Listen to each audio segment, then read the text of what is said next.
Au plus profond de la sagesse ancienne se trouve une vérité si surprenante qu'elle remet en question tout ce que vous croyez sur la réussite et le succès. Cette vérité, murmurée à travers les couloirs du temps, révèle que votre propre poursuite des désirs peut être ce qui les éloigne. Pensez à l'eau. Lorsque vous essayez de l'attraper, elle glisse entre vos doigts, mais lorsque votre paume est ouverte et immobile, elle peut être facilement retenue. C'est l'essence de la loi inverse, un principe si fondamental pour l'univers que sa simplicité a été obscurcie par des siècles de pensées erronées. On vous a appris que pour recevoir, il faut poursuivre, que pour réussir, il faut s'efforcer, que pour gagner, il faut se battre. Cependant, ces mêmes actions créent une résistance au flux universel d'abondance. Plus vous poussez, plus l'univers repousse, maintenant un équilibre parfait dans sa danse cosmique. Les maîtres de la démonstration ont compris ce paradoxe. Ils savaient que le véritable pouvoir ne réside pas dans la force, mais dans la permission. Non pas en poursuivant, mais en devenant magnétique. Non pas en exigeant, mais en s'abandonnant à la sagesse infinie de l'univers. Lorsque vous lâchez prise sur le contrôle désespéré de vos désirs, quelque chose de miraculeux se produit. Les choses mêmes que vous poursuivez commencent à vous poursuivre. Des opportunités qui semblaient lointaines apparaissent désormais à votre porte, et l'abondance qui vous manquait se déverse librement dans votre vie. Ce n'est pas de la magie, c'est une loi naturelle. Tout comme une fleur ne se force pas à éclore et qu'une rivière ne se fraye pas un chemin jusqu'à l'océan, vos désirs n'ont pas besoin d'être contraints pour exister. Il faut juste les autoriser. La loi inverse révèle que votre pouvoir ne réside pas dans l'action, mais dans l'être, non pas en cherchant, mais en sachant, non pas en voulant, mais en ayant. Ce changement subtil de conscience, de la recherche désespérée au calme permissif, est la clé qui ouvre l'abondance infinie de l'univers. Vous vous trouvez maintenant au seuil de cette sagesse ancienne. Le chemin qui s'offre à vous ne requiert aucun effort, seulement de la conscience, pas de lutte, juste la reddition, pas de force, juste du flux. Première partie. L'éveil à la loi inverse. Déconstruire les illusions et comprendre la vraie nature de la manifestation. Chapitre 1. La loi qui était cachée à la vue de tous. Dans les coins tranquilles d'une ville animée vivait Henri, un peintre dont les traits portaient des rêves de reconnaissance. Pendant 15 ans, il frappa aux portes des galeries, envoya d'innombrables portfolios et saisit chaque opportunité avec une détermination désespérée. Mais plus il poursuivait le succès, plus celui-ci lui semblait glisser entre les doigts comme des grains de sable. Puis, un matin d'hiver, épuisé par ses recherches interminables, Henri fit quelque chose d'inattendu. Il abandonna. « Je peins parce que je dois le faire », murmura-t-il dans son atelier vide, « pas parce que je recherche l'approbation. » À cet instant de libération, quelque chose changea dans l'univers. En quelques semaines, un collectionneur renommé retrouva son œuvre dans un petit café où Henri avait exposé ses pièces sans attente particulière. La reconnaissance qu'il recherchait depuis si longtemps le trouva désormais avec facilité. Ce principe universel opère avec une précision inébranlable. Lorsque vous vous accrochez fermement à ce que vous désirez, vous créez une résistance. L'énergie du désir chasse ce que vous cherchez. C'est comme essayer d'attraper sa propre ombre. Plus on court, plus elle fuit. Les anciens maîtres ont compris ce paradoxe divin. Ils savaient que l'univers ne répond pas à la force, mais à l'alignement. Non pas au désespoir, mais à la permissivité. Le champ quantique, le tissu même de la réalité, réagit à votre état énergétique. Lorsque vous libérez l'énergie de la recherche, vous vous ouvrez à recevoir. L'histoire de Margare reflète cette vérité. Pendant 20 ans, elle a cherché l'amour avec une intensité qui ne laissait aucune place pour laisser la relation naître naturellement. Chaque rendez-vous devenait un entretien. Chaque interaction était chargée d'attente. Ce n'est que lorsqu'elle a trouvé la paix dans sa solitude, lorsqu'elle a abandonné son besoin d'un partenaire, que l'amour a frappé à sa porte. 3 hommes ont commencé à la courtiser quelques mois après son lâcher-prise. L'univers fonctionne par paradoxe. Ce que vous poursuivez s'enfuit. Ce que vous laissez venir à vous coule vers vous. Ce n'est pas seulement de la sagesse spirituelle, c'est une loi fondamentale de l'énergie et de la conscience. Lorsque vous cessez d'essayer de forcer le fleuve de la vie à couler dans votre direction, vous découvrez que vous avez toujours été porté par votre propre courant. Maintenant, alors que vous absorbez cette sagesse, vous êtes invité à pratiquer l'art de la libération. Trouvez un endroit calme et fermez les yeux. Pensez à quelque chose que vous avez poursuivi, le succès, l'amour, l'abondance, la reconnaissance. Ressentez la tension dans votre champ énergétique autour de ce désir. Imaginez maintenant ouvrir vos mains et libérer cette quête dans l'univers. Respirez profondément en disant « Je libère mon désir désespéré d'obtenir ce résultat. Je fais confiance au timing divin. Ce qui m'est destiné ne peut m'échapper. » Répétez cette pratique quotidiennement en observant comment l'univers répond à votre abandon avec des cadeaux inattendus. Chapitre 2. Le grand paradoxe. Au cœur d'une métropole animée, James travaillait sans relâche à la recherche de la richesse. Chaque matin, il se levait avant l'aube, l'esprit déjà rempli de plans et de stratégies. Il assistait à tous les séminaires d'affaires, lisait tous les manuels de réussite et travaillait 16 heures par jour jusqu'à l'épuisement. Cependant, malgré ses efforts inlassables, le succès financier lui échappait, glissant entre ses doigts comme la brume matinale. James incarnait une vérité qui se trouve au cœur de toute manifestation. Plus vous poursuivez désespérément quelque chose, plus vite cela vous fuit. Son combat n'était pas unique, mais reflétait l'idée fausse la plus profonde de l'humanité sur le succès. L'univers fonctionne selon la loi du moindre effort. Observez la nature. Les fleurs ne s'efforcent pas de fleurir. Les rivières ne forcent pas leur cours vers l'océan. Elles laissent simplement leur état naturel se déployer. Ce principe résonne dans la physique quantique, où l'observation modifie la réalité, et dans la sagesse orientale ancienne qui enseigne que le wu-wei, le non-agir, est la forme d'action la plus élevée. Lorsque James s'est finalement effondré d'épuisement, une nuit, quelque chose d'extraordinaire s'est produit. Dans sa reddition, il a découvert une vérité profonde. Ses efforts créaient une résistance à l'abondance même qu'il recherchait. Au moment où il a lâché prise sur le succès, l'univers a commencé à conspirer en sa faveur. Une rencontre fortuite a fait naître un partenariat sans effort, et, en quelques mois, la richesse a afflué dans sa vie avec grâce et facilité. Ce principe s'est manifesté de la même manière dans le parcours d'Elénore, une écrivaine qui a lutté contre le syndrome de la page blanche pendant des années.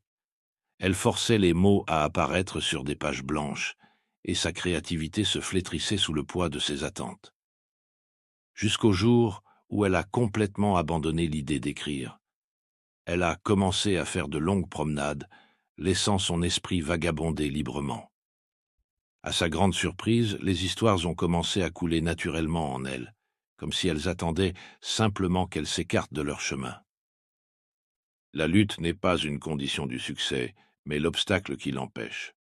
Lorsque vous abandonnez le besoin de contrôler chaque résultat, vous vous alignez sur le flux naturel de l'abondance universelle. Il ne s'agit pas de résignation passive, mais de permission active, d'un état de réceptivité qui attire plutôt que de poursuivre. Pensez à l'océan. Vous ne pouvez pas recueillir l'eau en la pressant. Ouvrez votre paume, et l'eau repose naturellement dans votre main. C'est ainsi que tous les désirs peuvent se manifester. L'univers ne répond pas à vos efforts, mais à votre état d'être. L'ancienne pratique du lâcher-prise commence par une simple respiration. Trouvez un espace calme où vous pouvez vous asseoir sans distraction. Fermez les yeux et portez votre attention sur n'importe quel domaine de votre vie dans lequel vous avez des difficultés. Ressentez la tension de l'effort dans votre corps. Maintenant, à chaque expiration, relâchez cette tension. Imaginez vos désirs comme des feuilles flottant dans un ruisseau. Vous n'avez pas besoin de les poursuivre, car le courant les amènera naturellement vers vous. Chapitre 3. L'illusion du contrôle. Au cœur d'une grande ville vivait un marchand nommé David, dont les mains tenaient à la vie si fermement que la joie lui glissait constamment entre les doigts. Chaque matin, il planifiait méticuleusement chaque minute de sa journée, essayant d'orchestrer chaque interaction, chaque résultat, chaque moment dans les moindres détails. Cependant, plus il essayait de contrôler son monde, plus celui-ci semblait sombrer dans le chaos. Vous avez peut-être ressenti cela, cette oppression dans votre poitrine lorsque la vie refuse de suivre vos plans soigneusement élaborés. Comme David, vous avez peut-être découvert que plus vous essayez de diriger le fleuve de la vie, plus il se rebelle contre votre volonté. L'univers fonctionne selon un paradoxe divin. Ce que vous essayez de contrôler finit par vous contrôler. Lorsque vous tentez de saisir le bonheur, il devient aussi insaisissable que l'eau dans un puits fermé. Lorsque vous essayez de forcer la vie à prendre la forme que vous désirez, vous ne faites que déformer sa beauté naturelle. L'histoire de Martha, parfois orthographiée Mara dans certains récits, reflète cette vérité. Pendant des décennies, elle a construit des murs de protection autour de son cœur, évaluant soigneusement ses partenaires potentiels à travers des listes interminables d'exigences. Elle surveillait ses relations avec vigilance, toujours prête à détecter le moindre signe de menace. Cependant, l'amour restait un rêve lointain, jusqu'au jour où elle réalisa que sa propre protection était devenue sa prison. Dans sa reddition est venu le salut. Lorsque Martha a finalement lâché prise sur la poursuite de l'amour, lorsqu'elle a permis à la vie de se dérouler à son rythme parfait, tout a changé. Elle a découvert que la sécurité ne se trouvait pas dans le contrôle, mais dans la confiance. Confiance dans le flux naturel de la vie, confiance dans la sagesse de l'univers, confiance dans sa propre guidance intérieure. Cette ancienne sagesse vous parle maintenant. Tout ce que vous cherchez vous cherche, mais ne peut entrer par des portes fermées. Votre désir de contrôle naît de la peur, mais la peur elle-même est la seule chose qui bloque votre chemin vers la liberté. Pour commencer à lâcher le contrôle dans votre vie, pratiquez ce rituel sacré de confiance. Chaque matin, identifiez un petit aspect de votre journée que vous essayez normalement de contrôler. Votre trajet, une conversation avec un collègue ou même l'influence de la météo sur vos projets.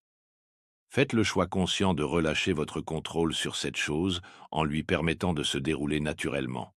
Observez comment la vie s'écoule plus facilement lorsque vous vous écartez de son chemin.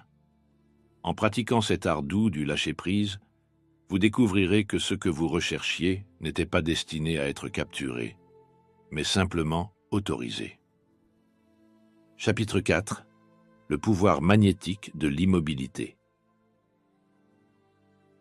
Au cœur du commerce animé, Frédéric arpentait son bureau jusque tard dans la nuit, entouré de papiers éparpillés et de listes de choses à faire interminables.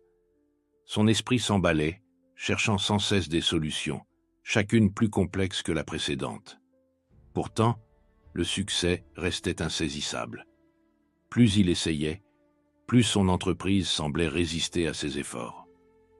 Vous aussi, vous avez peut-être ressenti cette impulsion incessante, le besoin constant d'agir, de résoudre, de forcer votre chemin. Cependant, dans ce mouvement inlassable se cache le plus grand obstacle à votre réussite. Les maîtres anciens ont compris une vérité que la société moderne a oubliée. Le pouvoir réside non pas dans l'action constante, mais dans un silence sacré. Lorsque vous cessez de faire pour entrer dans le royaume de l'être, vous accédez à l'intelligence infinie qui gouverne toute la création. Il ne s'agit pas d'une simple inactivité, mais d'un état de réceptivité accrue, où les solutions émergent naturellement comme des fleurs qui éclosent à leur rythme parfait. En physique quantique, les particules existent dans de multiples états jusqu'à ce qu'elles soient observées. Un phénomène qui reflète la vérité spirituelle selon laquelle les possibilités demeurent fluides jusqu'à ce qu'elles soient fixées par la conscience. Votre mouvement incessant, votre poursuite inlassable réduisent en réalité ces possibilités infinies à des résultats limités. Clara découvrit cette sagesse à travers son propre parcours de musicienne renommée. J'ai toujours cru que la maîtrise venait d'une pratique sans fin et d'une répétition forcée. Cependant, sa percée artistique est arrivée lorsqu'elle a appris à écouter le silence entre les notes. Dans cet espace, elle a trouvé la musique qui avait toujours existé en elle, attendant qu'elle s'écarte simplement de son propre chemin. Ce principe va au-delà de l'art. L'univers parle en chuchotant, pas en criant. Ses conseils ne viennent pas dans le tourbillon de l'activité, mais dans des moments de calme réceptif. Lorsque vous apprenez à être immobile, vous vous alignez sur le rythme naturel de la création elle-même. Pour accéder à ce pouvoir transformateur, adoptez cette ancienne pratique du calme. Chaque jour, créez un espace sacré de silence. Trouvez un endroit où vous ne serez pas interrompu. Asseyez-vous confortablement et laissez votre respiration suivre son rythme naturel. N'essayez pas de vider votre esprit. Observez simplement vos pensées sans vous y impliquer, comme si vous regardiez des nuages passer dans le ciel.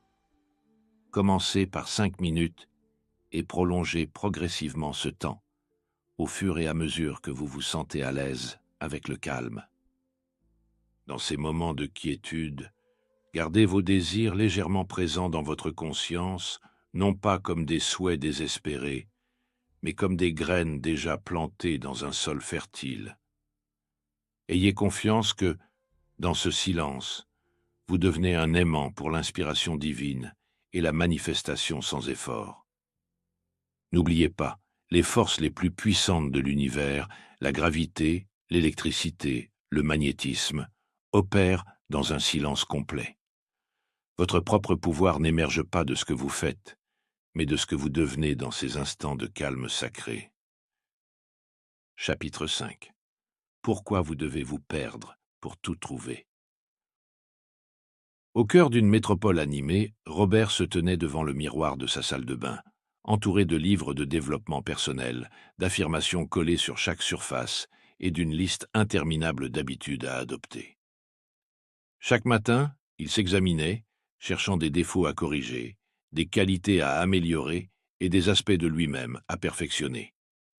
Pourtant, à chaque nouvelle technique maîtrisée, à chaque habitude formée, à chaque affirmation répétée, il se sentait de plus en plus vide. Vous aussi, vous avez peut-être emprunté ce chemin, le voyage sans fin de l'amélioration de soi qui paradoxalement vous éloigne de votre véritable essence. Les anciennes traditions de sagesse parlent d'une vérité profonde. Votre quête incessante d'amélioration est le voile même qui dissimule votre perfection innée. L'univers fonctionne selon un principe de plénitude et non de fragmentation. Lorsque vous cherchez constamment à vous améliorer, vous affirmez inconsciemment que vous êtes incomplet, brisé ou insuffisant. Cette croyance devient une prophétie auto-réalisatrice, créant un cycle sans fin de recherche qui ne peut jamais être satisfait. La véritable transformation ne se produit pas par addition, mais par soustraction. Il ne s'agit pas de devenir quelque chose de nouveau, mais de se débarrasser des couches de fausses identités qui dissimulent votre nature authentique. Comme un sculpteur révélant le chef-d'œuvre en retirant l'excès de pierre, votre chemin vers le pouvoir réside dans la libération de ce que vous n'êtes pas. Edna, une musicienne talentueuse, a passé des années à essayer de devenir ce qu'elle pensait qu'un grand artiste devait être. Elle a étudié d'innombrables techniques, imité des maîtres célèbres, et s'est imposé une discipline stricte au point d'en perdre sa spontanéité. Sa percée n'est arrivée que lorsqu'elle a cessé d'essayer d'être quelqu'un. En abandonnant son identité soigneusement construite, elle a découvert en elle une voix pure, authentique et absolument originale. Cette vérité s'applique à tous les domaines de la vie. Plus vous essayez de vous réparer, plus vous renforcez l'illusion d'être brisé. Plus vous vous efforcez de devenir, plus vous vous éloignez de qui vous êtes vraiment. Pour accéder à votre pouvoir authentique, pratiquez ce rituel ancien de libération d'identité. Trouvez un endroit calme et fermez les yeux. Rappelez-vous toutes les étiquettes que vous vous êtes données, toutes les choses que vous pensez devoir être ou devenir.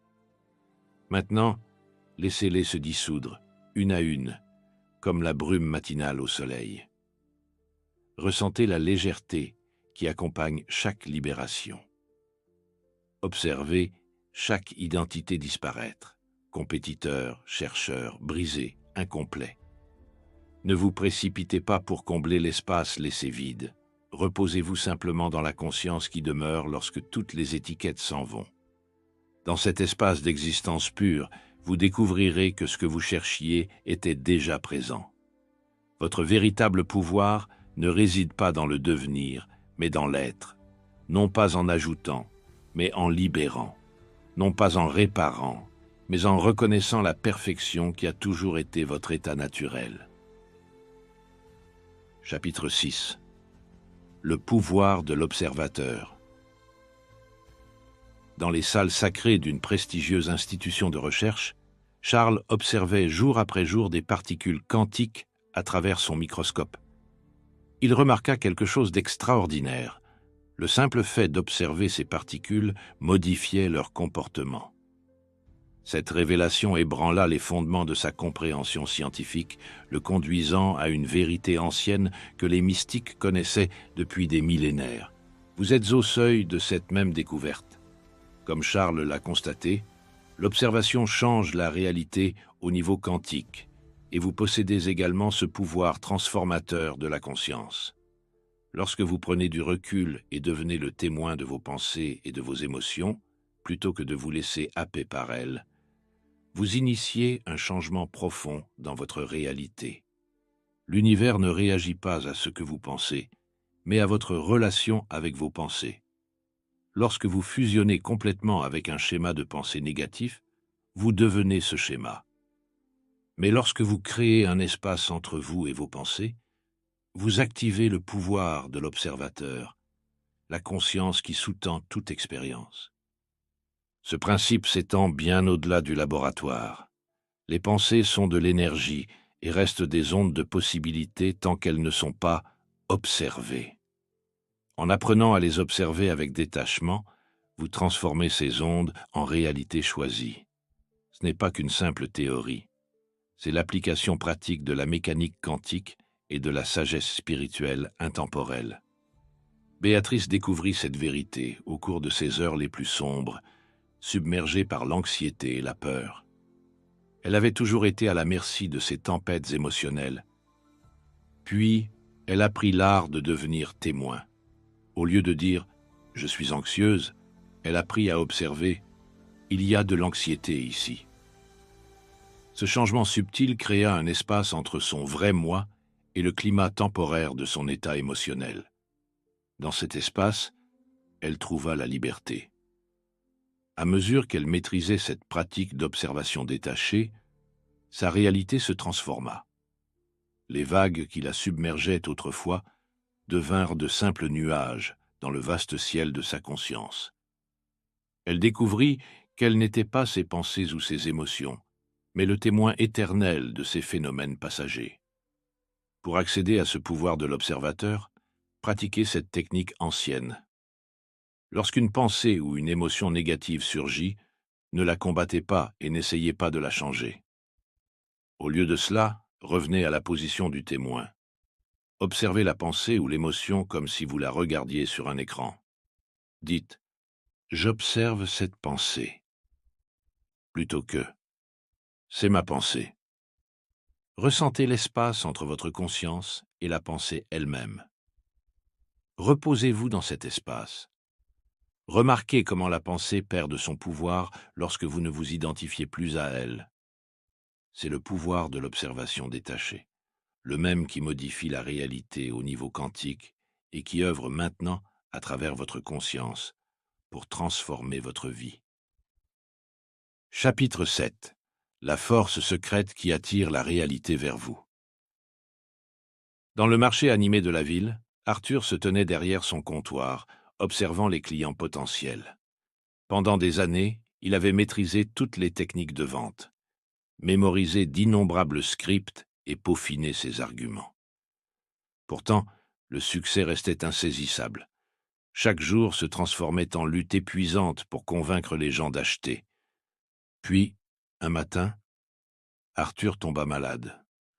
Trop faible pour maintenir son discours enthousiaste habituel, il demeura immobile, se contentant d'offrir de sincères sourires à ceux qui s'approchaient.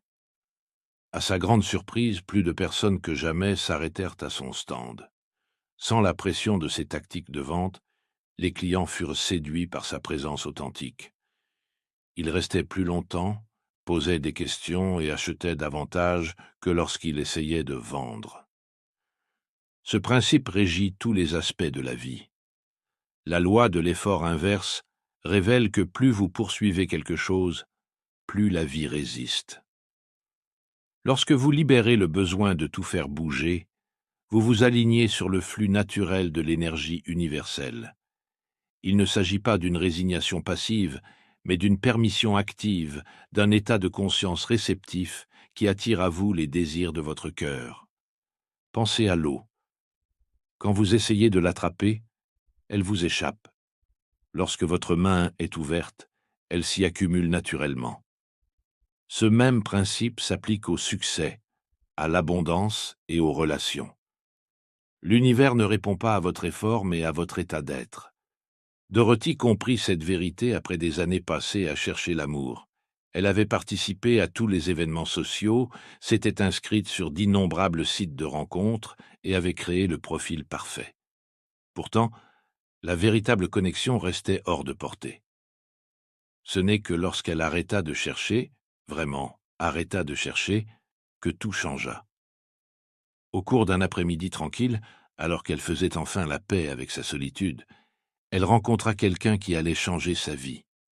Sans l'énergie de la recherche, elle était devenue trouvable. Il est temps pour vous de faire l'expérience directe de cette vérité. Pendant les 7 prochains jours, pratiquez l'art de ne pas chercher. Choisissez un domaine de votre vie où vous avez investi beaucoup d'efforts, carrière, relations, objectifs personnels. Au lieu d'essayer de faire en sorte que les choses se produisent, entrez dans un état de permission. Commencez chaque matin en reconnaissant vos désirs, puis abandonnez consciemment le besoin de les poursuivre. Tout au long de la journée, lorsque vous vous surprenez à forcer ou à poursuivre, revenez doucement à un état de conscience réceptive. Remarquez à quel point cette approche diffère de votre habitude. Portez attention à ce qui se produit lorsque vous arrêtez d'essayer d'imposer vos désirs et laissez plutôt les choses se dérouler naturellement. Rappelez-vous, il ne s'agit pas d'abandonner vos désirs, mais de vous aligner sur la loi naturelle qui régit toute réussite. Chapitre 8. Le paradoxe de ne rien vouloir et de tout recevoir. Dans les couloirs silencieux d'une prestigieuse université, Herbert tenait ses documents de recherche avec des mains tremblantes. Pendant 15 ans, il avait cherché la reconnaissance académique, publiant article après article, espérant désespérément l'approbation de ses pairs. Chaque matin, il se réveillait dans un vide dévorant, vérifiant ses index de citations et rafraîchissant constamment sa boîte mail pour guetter les invitations à des conférences.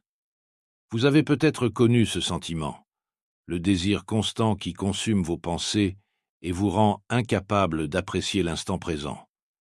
Comme Herbert, vous avez peut-être découvert que ce désir lui-même devient une prison, au mur bâti par le besoin insatiable d'obtenir quelque chose.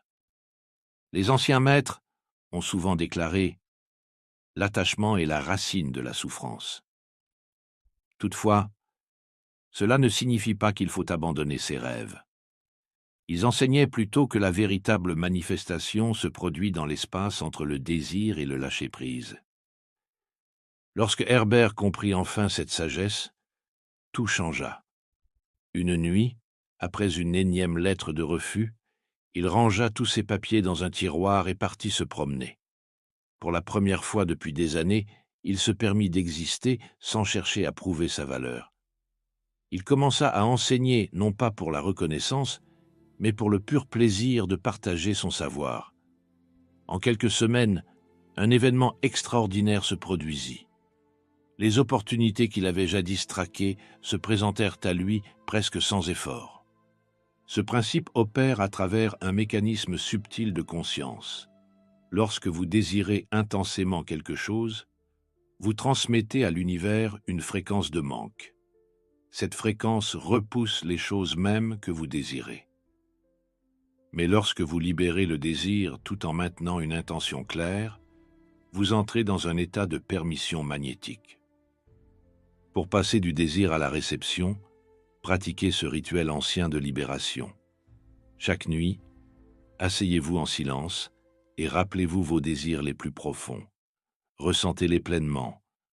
Permettez-vous de goûter leur intensité. Imaginez ensuite rassembler tous ces désirs dans une sphère de lumière dans votre cœur. Voyez cette sphère briller davantage à chaque respiration. Puis, visualisez l'ouverture de votre cœur et la libération de cette sphère vers l'univers, avec la confiance que ce qui vous est destiné reviendra au moment parfait. En pratiquant cette libération, observez comment votre relation avec le désir se transforme.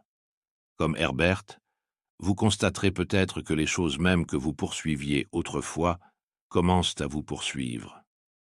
Ce n'est pas une coïncidence, mais le fonctionnement naturel de la loi universelle. Lorsque vous relâchez l'emprise du désir, vous créez un espace pour recevoir. Chapitre 9. L'effort et la barrière. À l'aube calme, avant un match de championnat, Joseph se tenait sur le terrain. Pendant des années, il s'était poussé au-delà de ses limites, s'entraînant jusqu'à l'épuisement, analysant chaque mouvement et chaque geste. Pourtant, malgré ses efforts incessants, la victoire restait insaisissable. Ses muscles étaient tendus par l'anxiété, son esprit embrumé par le doute. Vous aussi, vous reconnaissez peut-être ce schéma. La croyance que le succès exige un effort acharné, que plus d'action équivaut à plus de résultats. Pourtant, dans les anciens parchemins se cache une vérité différente. La maîtrise n'émerge pas de la force, mais de l'abandon au flux naturel de la vie. Lorsque Joseph comprit enfin cette sagesse, sa performance bascula. Au lieu de forcer chaque mouvement, il laissa l'intelligence innée de son corps le guider. Au lieu de trop réfléchir, il s'appuya sur la connaissance profonde acquise au fil des ans. Dans cet état de permission, ses gestes devinrent fluides, sans effort, et d'une précision naturelle. L'univers fonctionne selon ce paradoxe. Plus vous vous abandonnez à son flux, plus il se déplace avec puissance à travers vous. À l'image de l'eau trouvant son cours naturel, le succès coule plus librement lorsque vous cessez de lui résister. Cette vérité résonne dans toutes les traditions spirituelles. Le Tao Te Ching parle du Wu Wei, le faire sans faire. La Bhagavad Gita enseigne le Karma Yoga, l'action sans attachement aux résultats. Et la psychologie sportive moderne confirme que les meilleures performances se produisent dans un état de conscience détendu, plutôt que dans un effort forcé. Joseph découvrit que la victoire ne venait pas du fait d'en faire davantage, mais d'en faire moins. En libérant le besoin de contrôler chaque aspect de sa performance, il accéda à une intelligence plus vaste qui savait exactement comment bouger, frapper et se positionner. Pour accéder à cet état de maîtrise sans effort, pratiquez cette méditation de l'état de flux. Asseyez-vous confortablement et fermez les yeux. Respirez naturellement en laissant chaque souffle se dérouler sans effort. Remarquez comment votre corps sait respirer de lui-même. Étendez cette conscience à tout votre être. Sentez l'énergie subtile circuler en vous, sans que vous n'ayez à faire quoi que ce soit. Observez simplement ce flux pendant quelques minutes en abandonnant toute envie de le contrôler. Lorsque vous rouvrez les yeux, emmenez cette conscience dans vos activités. Cette pratique vous dévoile la vérité. Vous n'êtes pas l'acteur, mais le canal à travers lequel circule l'intelligence universelle. Lorsque vous vous alignez sur ce flux, tout devient sans effort, non pas parce que vous avez cessé d'agir, mais parce que vous avez cessé d'interférer. Telle l'eau qui descend une montagne ou la feuille portée par le vent, vous ne luttez plus contre le courant divin de la vie. Vos actions naissent spontanément d'une sagesse profonde, guidée par la même intelligence qui orchestre la danse des planètes et l'épanouissement des fleurs. Dans cet état d'abandon, vous découvrez que le véritable pouvoir ne vient pas d'imposer votre volonté au monde, mais de vous laisser mouvoir par la sagesse infinie qui existe en vous et autour de vous. Chapitre 10. Le premier pas vers la liberté. À l'ombre d'une haute montagne, un marchand nommé Ling transportait toute sa fortune, or, bijoux et soieries précieuses, sur un pont étroit. Les planches de bois craquaient sous ses pieds, tandis qu'un vent violent hurlait dans le canyon en contrebas.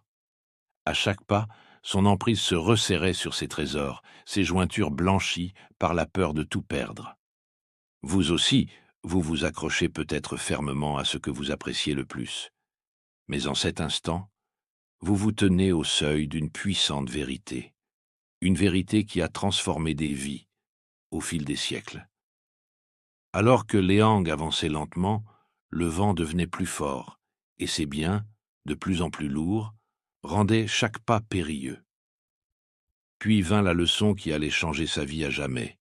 Une femme sage apparut de l'autre côté du pont et lui dit « Ce n'est qu'en ouvrant tes mains que tu pourras te sauver. » À ce moment, Léang se trouva face à un choix ultime, s'accrocher à ses richesses et tout risquer, ou lâcher prise et découvrir un pouvoir plus grand.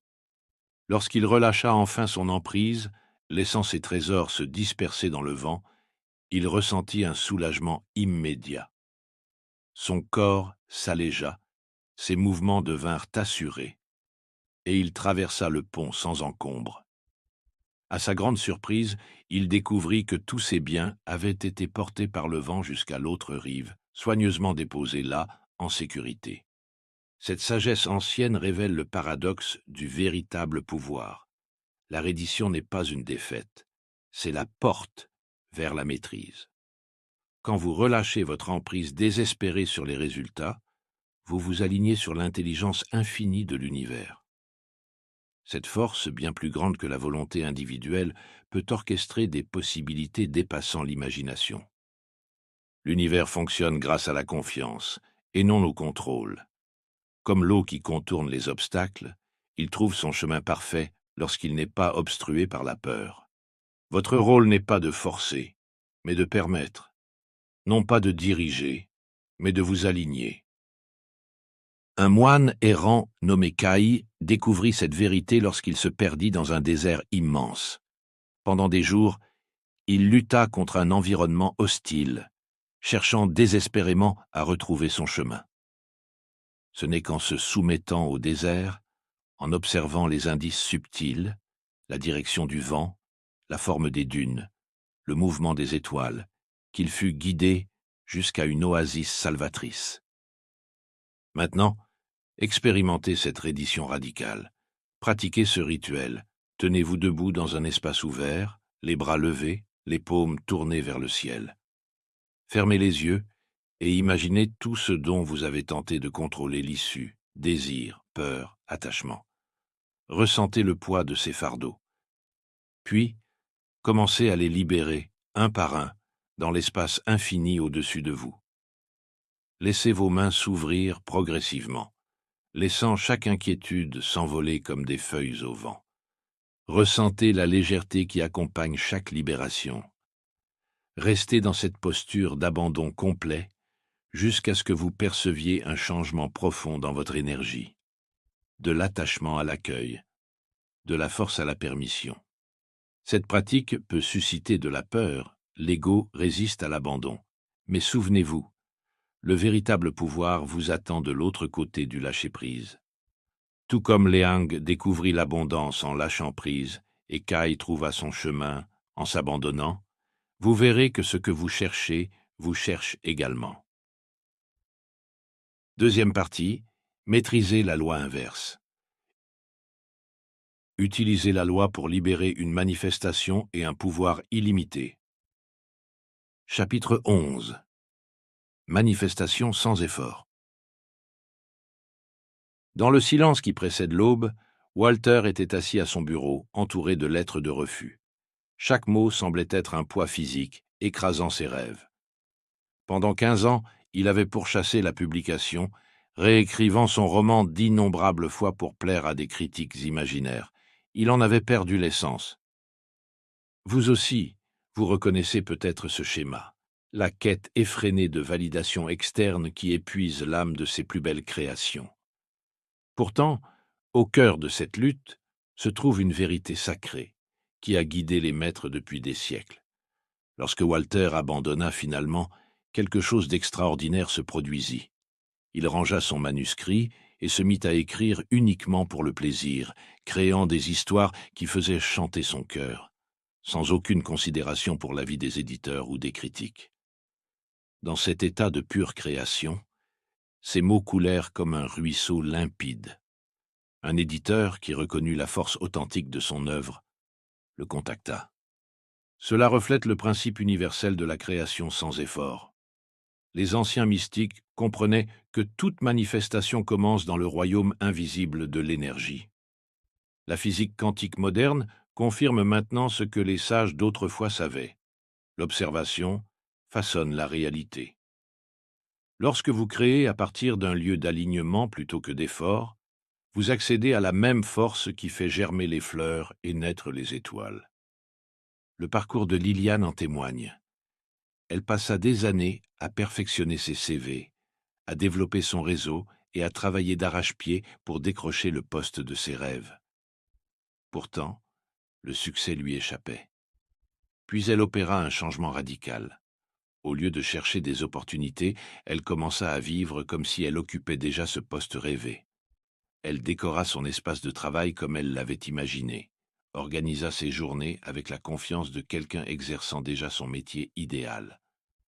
En quelques semaines, une connexion inattendue l'emmena directement vers l'emploi exact qu'elle avait visualisé. La pratique de la manifestation sans effort vous invite à entrer dans cet état de création aligné. Trouvez un endroit calme et laissez votre réalité souhaitée surgir naturellement dans votre esprit. Contrairement à la visualisation traditionnelle, vous n'essayez pas de forcer ou de contrôler les images. Laissez-les émerger comme un film que vous regarderiez. Ressentez le plaisir naturel que vous procure cette vision sans vous y accrocher. Observez comment votre corps se détend lorsque vous libérez l'envie de faire. Si des pensées telles que « comment » ou « quand » apparaissent, laissez-les passer comme des nuages. Votre rôle n'est pas de diriger l'univers, mais de vous aligner sur son pouvoir créateur infini. Comme Walter, qui retrouva sa voix intérieure en s'abandonnant, et Liliane, qui matérialisa son rêve en étant plutôt qu'en cherchant. Vous verrez que la création coule naturellement lorsque vous vous écartez de son chemin. Chapitre 12. Pourquoi la foi surpasse la force. Dans le marché animé de la ville, Alfred serrait sa mallette comme un bouclier. Ses jointures blanchissaient de détermination. Chaque matin, il s'armait de scripts, de statistiques et de stratégies. Autant d'armes dans sa bataille pour conclure des affaires. Cependant, malgré ses efforts acharnés, le succès restait aussi insaisissable qu'une brume au lever du soleil. À travers vos propres luttes, vous reconnaissez peut-être ce schéma. Tentez de forcer votre chemin en croyant que la volonté pure peut soumettre la réalité. Pourtant, l'univers recèle une vérité plus douce. Un après-midi, Alfred observa son concurrent Thomas en pleine présentation. Là où Alfred déployait un discours soigneusement répété, Thomas se contentait d'écouter puis de parler avec une certitude calme. Les contrats semblaient se matérialiser autour de lui, tel un champ magnétique. Son secret? Une confiance inébranlable en la perfection de chaque interaction. Cette vérité éternelle apparaît dans tous les textes sacrés. Il parle d'une foi capable de déplacer les montagnes, tandis que les neurosciences modernes révèlent comment nos croyances peuvent littéralement reconfigurer nos réseaux neuronaux. Lorsque vous croyez vraiment en un résultat, votre énergie bascule de la contrainte vers la permission, ouvrant la voie à l'abondance naturelle.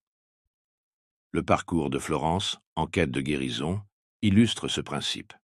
Après des années de traitements, de protocoles et de remèdes, elle découvrit une autre voie.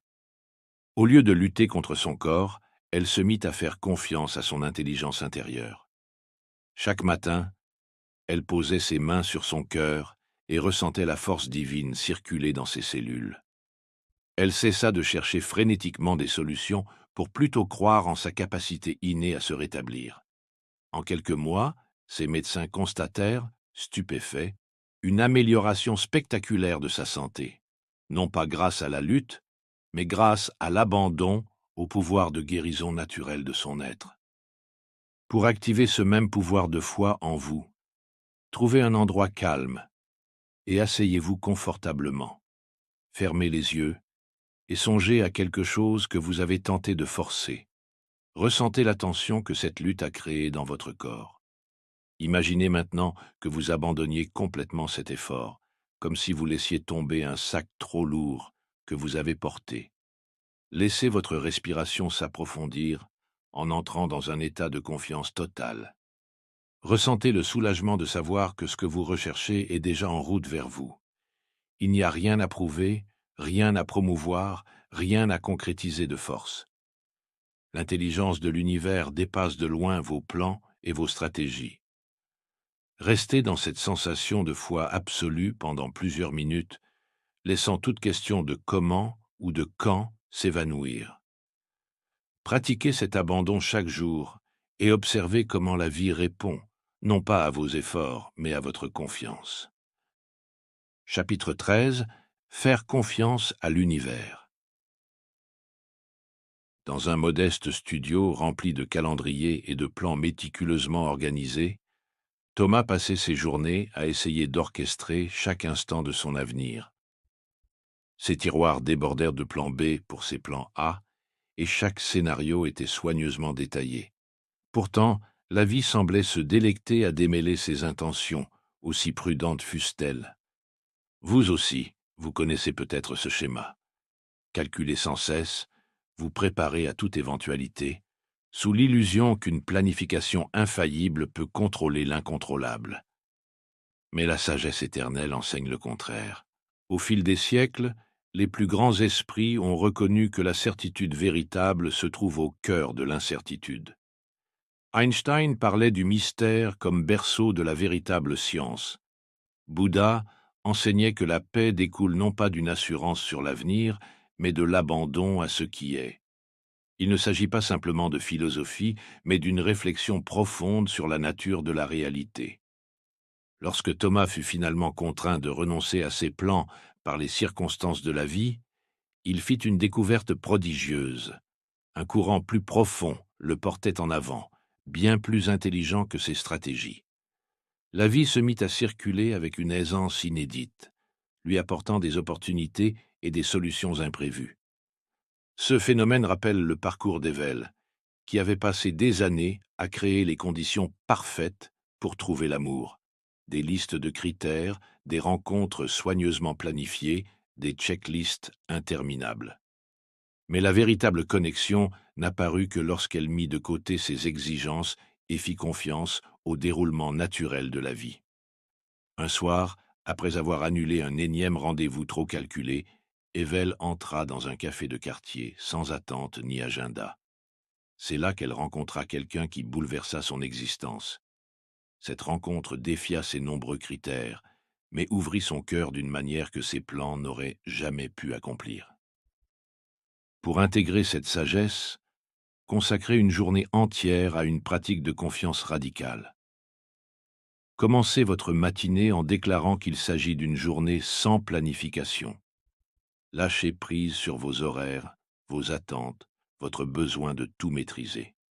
Vivez chaque instant en ne répondant qu'à ce qui se présente directement devant vous. Lorsque l'envie de planifier ou de contrôler surgit, et elle surgira, observez-la simplement, sans la suivre. Ressentez l'inconfort de l'inconnu, puis demeurez présent. Observez comment la vie continue de couler, même sans votre orchestration méticuleuse. À mesure que vous naviguez dans cette journée de confiance, notez comment les solutions apparaissent d'elles-mêmes, comment les connexions se forment sans effort, et comment la sagesse émerge dès lors que vous êtes pleinement là. Cette pratique ne consiste pas à fuir vos responsabilités, mais à accéder à une intelligence plus vaste, qui se situe au-delà de vos plans limités. Chapitre 14. Le silence qui parle. Au cœur de l'effervescence de la ville, Benjamin était entouré de feuilles de calcul, d'analyses de marché et de plans d'affaires. Son esprit tournait à plein régime, tentant de clarifier le chaos par davantage de chaos. Chaque choix semblait une montagne à gravir, chaque décision, un labyrinthe sans issue. Plus il analysait, plus il se sentait paralysé. Peut-être reconnaissez-vous ce schéma dans votre propre vie, le tourbillon mental, la croyance que la réflexion sans fin fera émerger la solution. Mais l'univers abrite une réalité différente. Au plus profond du silence réside une sagesse, surpassant tout effort intellectuel. Cette connaissance ne provient pas du bruit de la pensée, mais des espaces silencieux entre les pensées. Les anciens maîtres zen l'ont enseigné, parlant d'un esprit aussi calme qu'une eau qui reflète parfaitement la réalité. Les neurosciences confirment aujourd'hui ce que ces sages savaient. Quand le cerveau entre dans des états de calme profond, les solutions émergent spontanément, issues de niveaux de conscience plus profonds. Benjamin ne découvrit cette vérité qu'après avoir été forcé au repos par l'épuisement. Un matin, au lieu de se plonger dans ses analyses, il resta simplement assis, en silence. Dans cette quiétude, la clarté surgit sans effort, non pas comme une pensée, mais comme une connaissance qui transcendait la pensée. Ce phénomène s'applique aussi au parcours de Marianne, dont l'inspiration artistique s'était tarie sous la pression de la création forcée. Des heures et des heures face à des toiles vierges n'amenèrent que frustration. Ce n'est que lorsqu'elle abandonna ses rituels oppressants et s'assit tranquillement, sans agenda, que les images affluèrent naturellement. Elle peignit alors une série d'œuvres qui touchèrent le public bien plus profondément que tout ce qu'elle avait cherché à forcer. La pratique, immersion dans le calme. Trouvez un espace tranquille, asseyez-vous et laissez votre souffle s'écouler au rythme naturel. Pendant 10 minutes, lâchez toute volonté de résoudre vos problèmes. Laissez les pensées aller et venir, sans les suivre. Reposez-vous simplement dans le silence qui existe derrière l'activité mentale. Observez comment les réponses émergent souvent, non pas d'un effort de réflexion, mais de ce calme profond qui se déploie lorsque l'on arrête de s'agripper. Telle une eau limpide, révélant ses trésors quand elle est immobile, votre esprit s'ouvre alors à la sagesse divine. Ayez confiance dans le fait que la vérité et la solution apparaissent lorsque vous leur en laissez la place. Dans ces moments de tranquillité, vous touchez du doigt l'intelligence infinie qui sommeille en vous. Tout ce que j'expérimente émane de mon propre être. Ne dites pas ces mots comme une affirmation pour vous convaincre, mais comme la reconnaissance d'une réalité éternelle. Laissez la vibration de cette vérité résonner au plus profond de votre âme. Cessez de désirer ce que vous êtes déjà. Vous n'êtes plus le chercheur, mais le créateur. Dans cette nouvelle aube, voyez comment le monde répond, comme un écho, à votre souveraineté retrouvée. Chapitre 15. Le principe du Wu Wei. Dans les couloirs anciens d'un temple, Edgar gisait, paralysé par la rigidité. Des années d'entraînement intensif l'avaient conduit à ce moment, mais plus il tentait de perfectionner ses mouvements, plus il devenait raide et inefficace. Comme Edgar, vous êtes peut-être tombé dans le piège de croire que la maîtrise exige de la force. La sagesse du Wu Wei, l'action par la non-action, révèle un paradoxe au cœur de la réussite. Lorsque vous lâchez le contrôle de l'intention, votre pouvoir naturel émerge. Il ne s'agit pas de passivité, mais d'un alignement si pur que l'action s'écoule à travers vous. Les grands maîtres de l'Antiquité savaient que le pouvoir véritable ne vient pas en forçant le fleuve, mais en devenant le fleuve. Dans la vie quotidienne, observez comment l'effort crée la résistance. Quand vous vous accrochez trop fermement à un résultat, votre tension bloque le flux. Mais lorsque vous vous abandonnez à l'instant présent, permettant au geste de surgir spontanément, vous accédez à un courant de pouvoir plus profond. Hattie vécut ce basculement dans la gestion de son entreprise. Pendant des années, elle avait mené un combat acharné, rivalisant avec des concurrents plus grands et courant après chaque client potentiel. Chaque transaction était une bataille remportée de haute lutte, jusqu'au jour où elle découvrit l'art d'agir sans agir. Elle se déplaçait à travers son travail aussi naturellement qu'une respiration, n'imposant plus de force, mais répondant aux opportunités qui se présentaient. Dans cet état de fluidité, ses clients affluaient et ses affaires prospéraient, sans la pression ni l'épuisement d'autrefois. La pratique. Action sans effort. Choisissez 3 activités quotidiennes simples. Préparer du thé, marcher ou écrire, et exécutez-les en relâchant tout sentiment d'intention ou de tension. Laissez vos mouvements surgir d'eux-mêmes, comme s'ils se produisaient sans votre intervention. Observez comment votre corps sait exactement quoi faire lorsque vous le laissez simplement faire. Ressentez la différence entre une action forcée et une action autorisée. Quand la tension émerge, observez-la et laissez-la se dissoudre, telle la brume matinale au soleil. Laissez chaque mouvement naître d'un lieu de facilité, plutôt que d'effort. C'est le début du Wu Wei, l'art d'un faire plus puissant que n'importe quel effort forcé. Telle l'eau coulant à flanc de montagne, vos actions peuvent être à la fois douces et irrésistibles lorsque vous suivez le flux naturel. Dans ce nouvel état, vous accomplissez davantage tout en faisant moins. Vous activez un pouvoir ancien qui a guidé des générations de maîtres spirituels. Chapitre 16. Le chemin contre-intuitif vers la richesse et l'amour. Au cœur d'une ville bouillonnante, Franck s'entourait de livres, de séminaires et de stratégies financières. Ses étagères croulaient sous le poids de la sagesse en matière de création de richesses, mais son compte en banque restait obstinément vide. Chaque matin, il étudiait frénétiquement de nouvelles techniques, persuadé qu'il manquait une formule magique pour accéder à l'abondance. Cependant, l'univers nous réserve une leçon. Rechercher la richesse projette une subtile vibration de manque. Lorsque vous courez après l'argent, vous signalez à l'univers que vous n'en avez pas, et l'univers renforce cette croyance en écho. C'est le mécanisme caché de l'attraction. Ce n'est pas ce que vous faites qui importe, mais l'état d'être qui sous-tend votre action. La transformation de Franck commença lorsqu'il réalisa que sa quête effrénée provenait d'un profond sentiment d'indignité. Il cessa de traquer la richesse et choisit plutôt d'incarner l'énergie de l'abondance. Il se mit à avancer dans la vie comme si la prospérité emplissait déjà chaque recoin de son existence. Ses épaules se détendirent, sa respiration s'approfondit et une confiance naturelle s'installa. Il ne s'agissait pas d'un argent réel, mais d'une valeur intrinsèque qu'il ressentait enfin. En quelques semaines, les opportunités affluèrent, des clients le contactaient, des investissements s'alignaient, et les ressources apparurent naturellement. Franck réalisa alors ce que les mystiques ont toujours su. L'abondance n'est pas quelque chose que l'on poursuit, mais quelque chose que l'on est. L'histoire de Rose démontre la même vérité sur le plan sentimental. Après des années passées à chercher l'amour, elle découvrit que sa recherche constante provoquait la fuite de partenaires potentiels.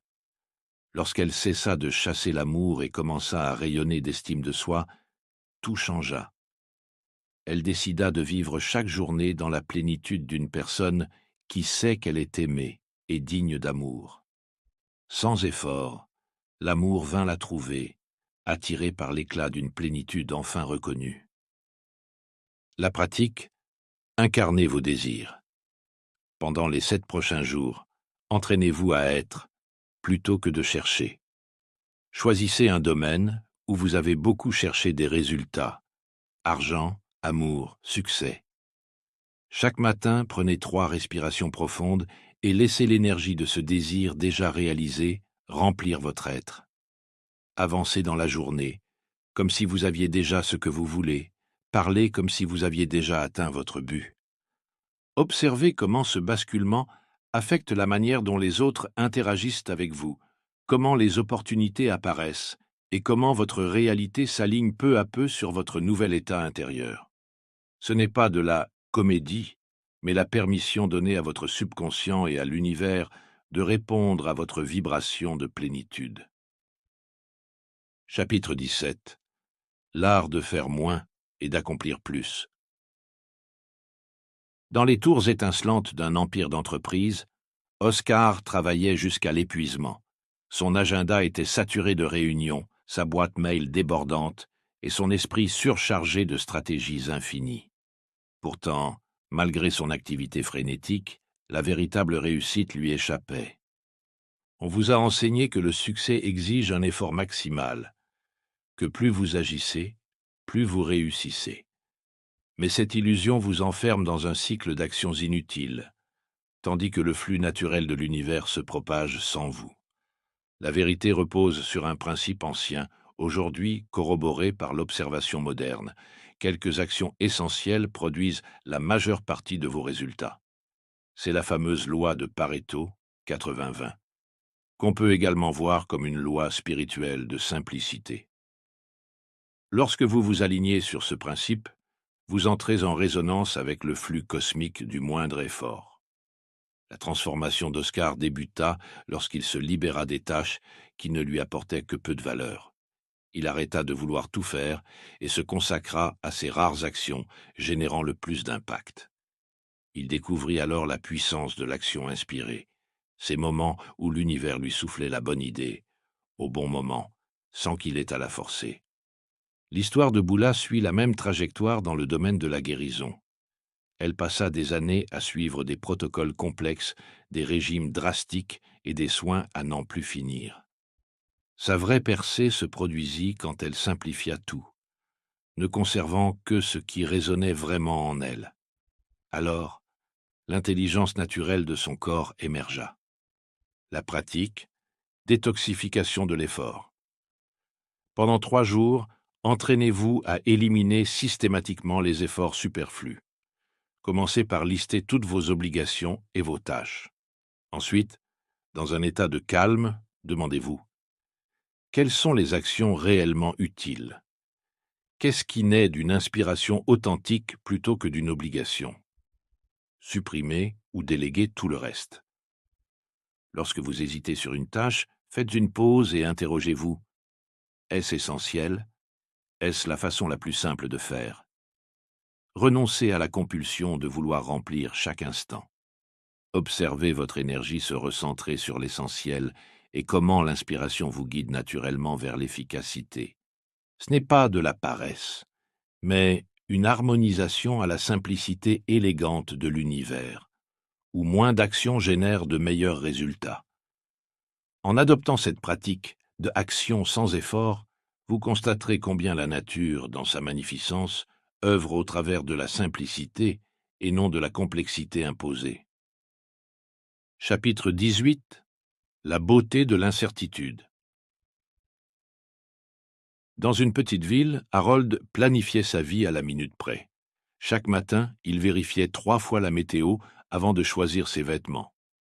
Il gardait des feuilles de calcul pour chaque décision, dans l'idée qu'une planification parfaite lui apporterait la sécurité. Mais la vie s'amusait à défier ses précautions, faisant s'écrouler un à un ses plans savamment élaborés. On vous a peut-être dit que la connaissance est un pouvoir et que la certitude garantit la sécurité. Pourtant, la sagesse ancienne nous enseigne un paradoxe. Le pouvoir réside dans l'acceptation de l'inconnu. Lorsque vous relâchez l'illusion du contrôle, un champ infini de possibilités émerge. L'univers se déploie dans l'incertitude. Ce n'est pas un concept abstrait, mais la base de la physique quantique. Au niveau élémentaire, la certitude se dissout dans un nuage de probabilités. Notre désir de certitude crée une résistance au flux de la vie et nous aveugle aux opportunités qui gisent dans le mystère.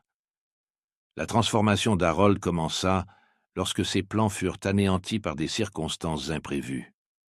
Sans aucune routine ni vision prédéfinie, il découvrit que la créativité fleurit dans l'inconnu et que de nouvelles occasions surgissent précisément lorsqu'on ne peut plus les anticiper. Sur les marchés de Damas, Mabel, une marchande, avait hérité d'un commerce familial. Des années durant, elle emprunta les mêmes routes et traita avec les mêmes fournisseurs.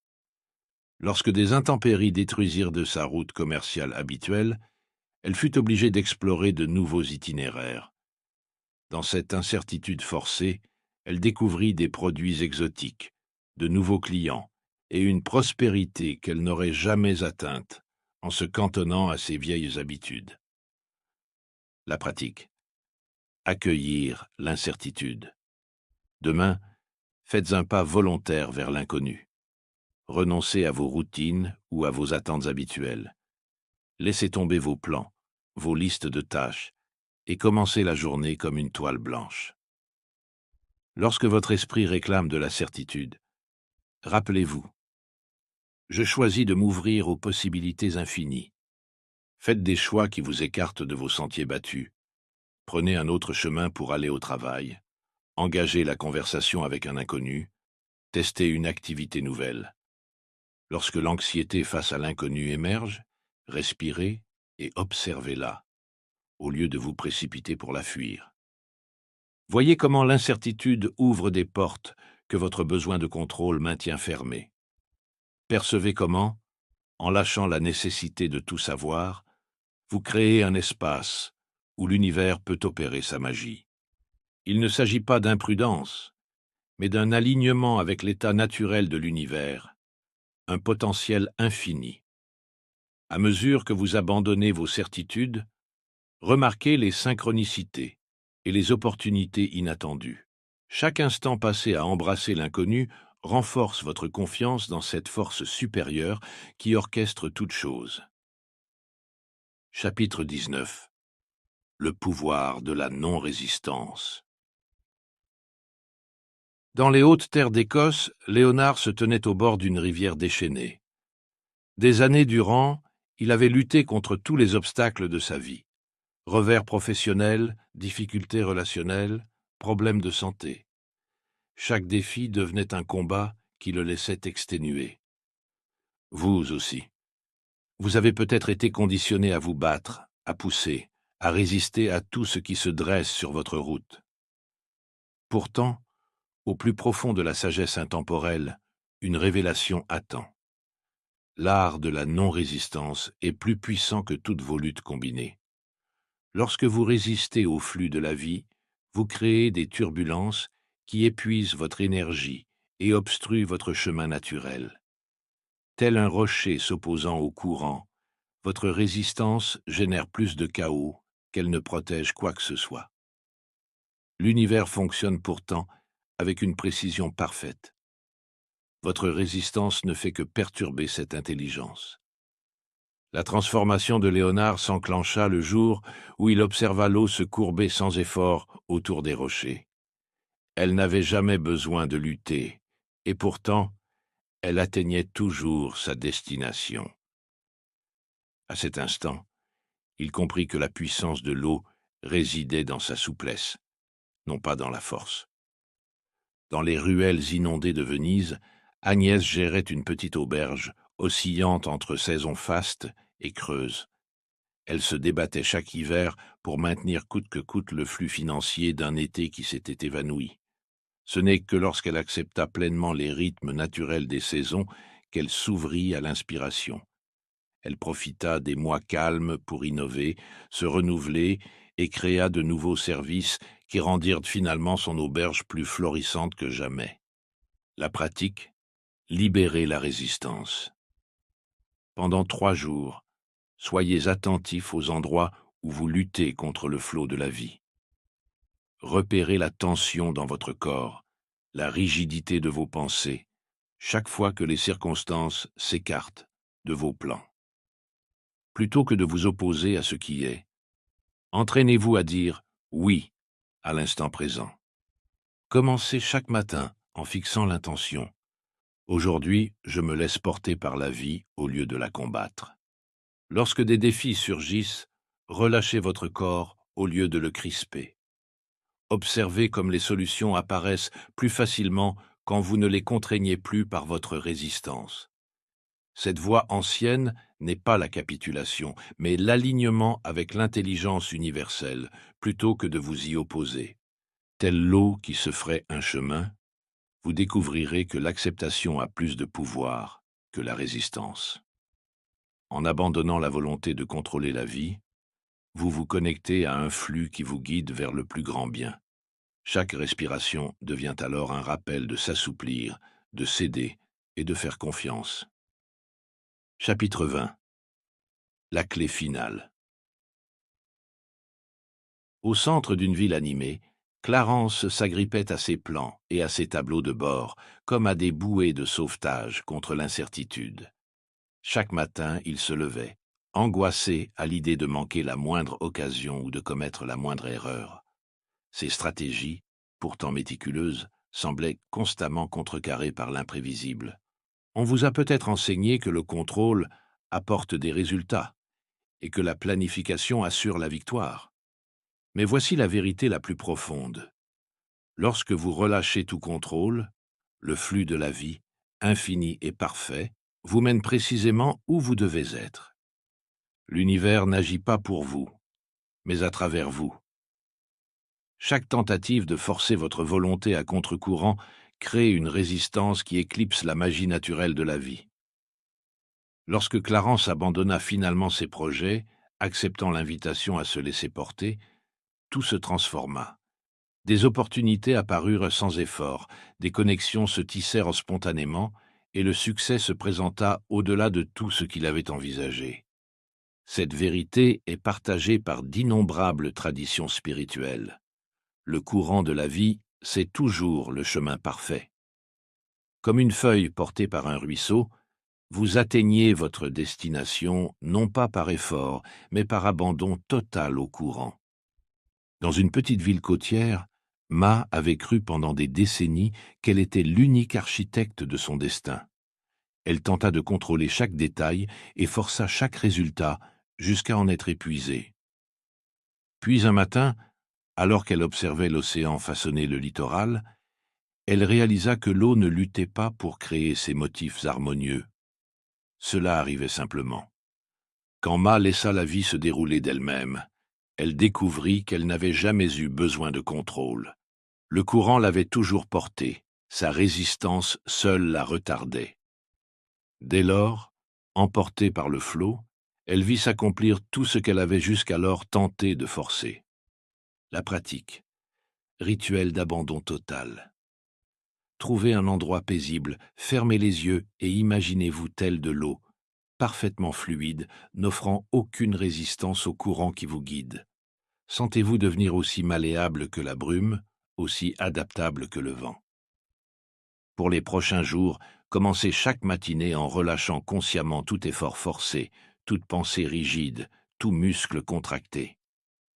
Dites en silence « Je m'abandonne complètement au flux parfait de la vie. Je libère tout besoin de contrôle, de force ou de direction. Je permets au courant infini de me porter. » Laissez ces paroles dissoudre les barrages que vous avez érigés contre le rythme naturel de l'existence. Durant la journée, lorsque vous vous surprenez à forcer ou à vous crisper, revenez à cet état d'abandon total. Rappelez-vous que l'univers coule à travers vous. Comme l'eau qui s'écoule autour d'un obstacle, ayez confiance que votre chemin se révélera de manière parfaite au moment opportun. Dans votre reddition se trouve votre pouvoir le plus grand. Observez la mâchoire qui se serre, le poing qui se contracte, l'esprit qui s'emballe en tentant de contrôler les résultats. Ce sont des signes subtils de résistance. Prenez une profonde inspiration et rappelez-vous la sagesse des âges. Toute grande création de la nature provient de la permission, non de la force. Le fleuve ne lutte pas contre ses rives. Il coule en leur sein, façonnant la beauté par l'acceptation. Dans cet abandon, il y a la force ultime. Troisième partie. Devenir inarrêtable. Vivez comme un maître de la réalité et transcendez la lutte pour toujours. Chapitre 21. L'état d'esprit du manifestant sans effort. Au plus profond de l'hiver, Howard se tenait devant son tableau de visualisation, examinant chaque détail et se demandant si sa manifestation fonctionnait. Son esprit s'emballait. En ai-je assez fait? Ai-je assez visualisé? Dois-je essayer une autre technique? Ce doute incessant le piégeait dans un labyrinthe d'incertitudes. Vous aussi. Vous avez peut-être cru que la manifestation exigeait une surveillance constante, comme observer une casserole d'eau dans l'espoir qu'elle bouille plus vite. Mais cette attention anxieuse crée une résistance qui empêche le processus naturel. Quand vous plantez une graine, vous ne la déterrez pas quotidiennement pour vérifier sa croissance. Vous faites confiance aux forces invisibles de la nature, sachant que la graine va germer. C'est la vérité subtile qui convertit le simple désir en manifestation puissante.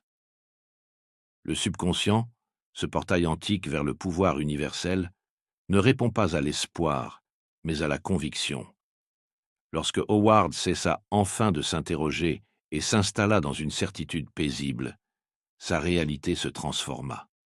Les offres d'emploi arrivèrent, les relations s'épanouirent, et les opportunités se présentèrent, non pas parce qu'il avait raffiné sa technique, mais parce qu'il avait adopté une connaissance intérieure inébranlable. Dans une vallée reculée, qui vécut un parcours similaire? Elle passait son temps à chercher des signes, à interpréter la forme des nuages ou à décrypter des coïncidences. Mais la manifestation restait hors de sa portée. Le déclic se produisit lorsque qui comprit la leçon? Ceux qui ont la foi n'ont pas besoin de signes. Dès qu'elle arrêta d'exiger des confirmations et s'installa dans la certitude silencieuse que ses désirs se réaliseront, l'univers conspira pour lui apporter chaque élément nécessaire à leur réalisation. Votre pouvoir réside dans votre état de connaissance. Lorsque vous savez, sans l'ombre d'un doute, que votre souhait est déjà réalisé dans le domaine invisible, le monde visible doit se réorganiser pour refléter cette certitude. La pratique, activez la certitude. Asseyez-vous en silence et rappelez-vous un moment de votre vie où vous saviez quelque chose sans aucun doute. Peut-être le lever du soleil, ou la façon dont l'eau étanche votre soif. Ressentez cette certitude dans votre corps. Maintenant, choisissez un désir et insufflez-lui cette même certitude. Ne souhaitez pas, ne priez pas, sachez. Quand le doute s'insinue, ne le combattez pas. Observez-le, tel un nuage, et laissez-le passer. Revenez à votre savoir intérieur. Ressentez la différence entre espérer et savoir, entre souhaiter et être sûr. C'est cette certitude qui fait vibrer l'univers en accord avec vos désirs. Chapitre 22. Devenir une force magnétique. Dans les rues bondées de la ville, Stanley traversait la vie avec un air désespéré. Chaque interaction était une demande d'approbation. Chaque relation, une recherche pour combler un vide. Il assistait à tous les événements, s'inscrivait sur tous les réseaux, suivant 1000 conseils d'attraction. Plus il essayait, plus les gens le fuyaient. Vous reconnaissez sans doute ce schéma. La loi universelle reste invariable. Ce que vous poursuivez vous échappe, tandis que ce que vous incarnez vous est naturellement attiré. Les anciens l'ont répété. L'univers ne répond pas à vos efforts, mais à votre essence. Lorsque Stanley cessa enfin de courir après la validation, tout changea. Son énergie passa du besoin à l'être. Sans changer ni son apparence ni sa situation, il devint soudainement magnétique. Les gens se mirent à rechercher sa compagnie, attirés par une force subtile qui émanait de son autosuffisance. Le pouvoir d'attraction ne vient pas de ce que vous faites, mais de qui vous êtes. Votre énergie parle avant vos mots, crée votre réalité avant toute action. Quand vous quittez l'état de recherche pour celui d'incarnation, l'univers ne répond pas à vos efforts, mais à votre vibration profonde. Dans un village de montagne, Mavis rêvait d'expandre sa petite entreprise. Elle se dispersait dans toutes les rencontres, envoyait des tonnes d'emails et multipliait les démarches. Rien ne se concrétisait. Elle réalisa alors la loi de l'alignement énergétique. Au lieu de chercher désespérément des contacts, elle devint la personne qui réussit naturellement.